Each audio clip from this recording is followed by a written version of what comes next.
Ladies and gentlemen, this RedGamersDidacom video. Intel have actually demonstrated a huge DirectX 12 performance boost. How large? Well, using DirectX 11 on a benchmark with tons of asteroids, they managed to get 19 frames a second. I'll let you know on the hardware in just a moment. Meanwhile, using DirectX 12, they went all the way up to 33 frames a second. This is very intensive benchmarking. Indeed, when you start to get a 70% performance increase, or around that number anyway, it's pretty darn impressive indeed.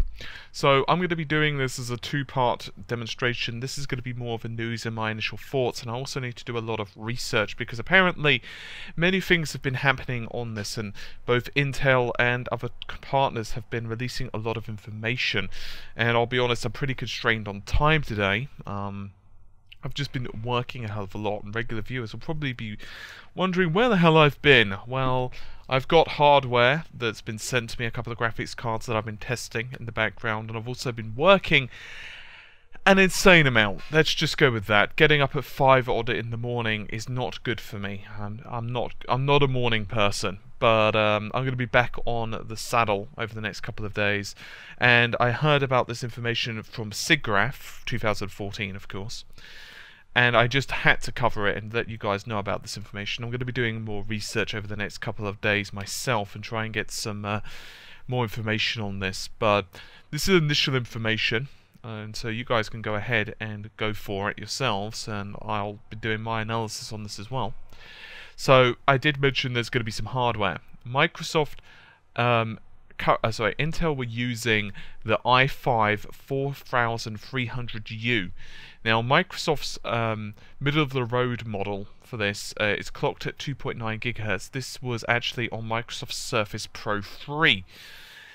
And Surface Pro 3 is actually a nice feature set. It uses Intel's HD 4400 GPU, which is obviously part of the i5, but the Surface Pro is generally speaking thermally constrained. Now what that basically means, for those of you who aren't too familiar with this, it basically lowers the clock speed when it feels that the CPU or the GPU is getting a bit toasty. So let's say, for example, they feel that 60 degrees, I'm just throwing it out there, is getting a bit warm for a mobile device. What will happen is that the clocks will start to decrease, and that means that A, it requires less voltage, and B, operating at lower clock speeds means that, well, it's going to produce less heat anyway.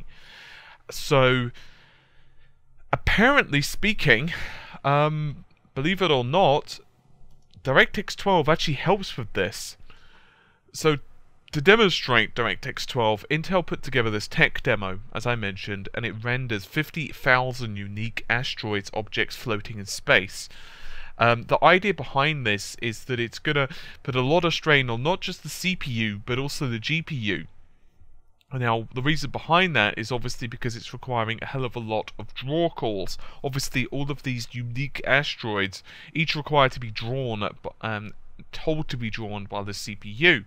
So the frame rate was actually operating unrestricted, and a fixed frame rate was also being used, and this limits the CPU and GPU utilization.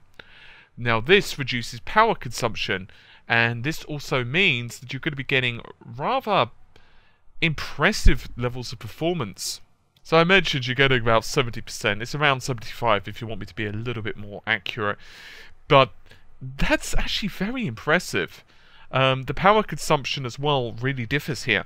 It was 50-50, so that's split between CPU and GPU, but then it goes to 25% only to the CPU, meaning of course the remainder, the GPU is actually gobbling a lot more power. When you consider the CPU is basically doing the same amount of work, that's very, very impressive. And to put this into perspective, currently, most CPUs, well, modern CPUs, are using the 22nm, at least from Intel. Now, when we're moving to 14nm, we're not quite sure when that's going to be normal, but it's going to be pretty soon when Broadwell is released, I guess. We're probably going to be seeing the same level of power drop, in other words, power consumption from 22 to 14nm. So to think that this is just all being done via software, and the other benefit of this, as if you need another one, is that the workload, of course, as many of you will know, is actually going to be spread over multiple CPU cores rather than just having it on 1 to 2. And one of the big problems of DX11 is that the rendering is, generally speaking, just done on, say, core 0.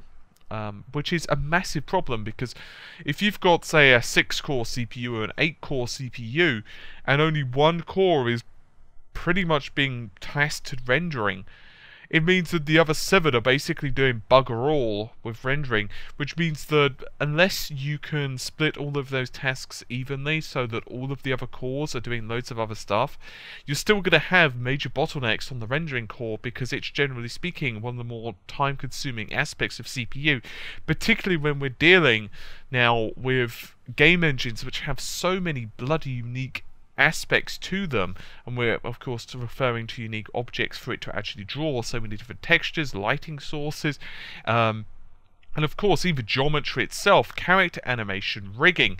All of this requires a ridiculous amount of, hey, I need you to create this, hey, I need you to make that, hey, I need you to draw that again, hey, I need you to render this texture, and all of this requires a hell of a lot of strain on the CPU. So the idea of actually spreading the love, if you will, between multiple CPU cores is definitely something that's a bit of a turn-on, I imagine, for many developers. And it's certainly one of the reasons that consoles have had a run of it, to be honest. And now we're seeing the situation where Konami and other developers are starting to say, hey, you know what, let's start making games for the PC. And I imagine the fact that there's already DX12, or some of the feature sets anyway, on DX12 that's in the Xbox One. Not all of them are implemented, but there are a few. I've already covered this in other videos. If you want more information on that, Google Xbox One DX12 on the channel, or on the website itself, redgamingted.com. And it's pretty astounding that we're going to be seeing this level of performance. Now, this isn't anything particularly super duper new. Mantle already offers this to a degree. Mantle, of course, are working on, from AMD. They're working on not just improving the performance, but also saying, hey, you know what, let's make this more compatible with more game engines, and this cross-platform compatibility is going to be really interesting. But let's put this into perspective. For PC gamers, this is going to be a revelation. It's going to be really impressive. I think games are going to become incredibly more detailed, and providing we don't get the remnants of consoles basically holding back PCs now, it's going to be pretty astounding what we're going to be seeing. We're going to be seeing game worlds that are just ludicrously more detailed, and I'm just very impressed, to be totally honest. And to put this into a very blunt context, if you were to take the HD 4400 for a mobile processor, it's not bad. I mean, it could run stuff like Battlefield 3 on lower resolution, say 720p for light gaming. You could run games like Battlefield 3. You could certainly run games like Limbo and that type of thing. But if you compare it even to something like a GT 735, let alone something like, let's go with the 280 or the GT or the GTX 760, it's just going to get absolutely freaking decimated. It's going to get spanked until its ass is raw. My point being here, the i5, and we're actually talking in ratio here. So ratio-wise, the i5 to the 4400 is a huge mismatch compared to, say, the i5 and a GTX 760. My point being that if this is just an indication of what the X12 is going to be capable of, when you're seeing such a relatively low-powered GPU, I really am excited to see what's going to happen when we're going to be seeing this with bleeding-edge CPUs, like, just for example, say an i7 or one of AMD's 8 cores. That would be very, very interesting.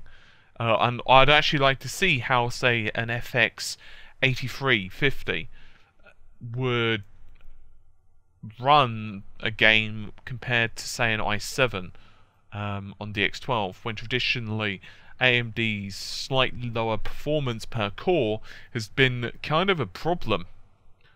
And it just opens up many possibilities, in my personal opinion. Anyway, guys, I think that's just about it for this video.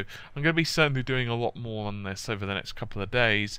Assuming time allows. As I said, I will be busy doing a couple of graphics cards reviews, which are pretty cool, in my personal opinion. They're going to be like for the lower end, lower to mid-range cards, which is pretty good considering their price range is pretty perfect, in my personal opinion. So anyway, hopefully you've enjoyed the video. I'll see you soon. Take care, my friends. The normal stuff. If you could like, comment, subscribe, hugs, that would be great. I'll take great happiness from that. Anyway, I'll see you soon. Take care. Bye for now.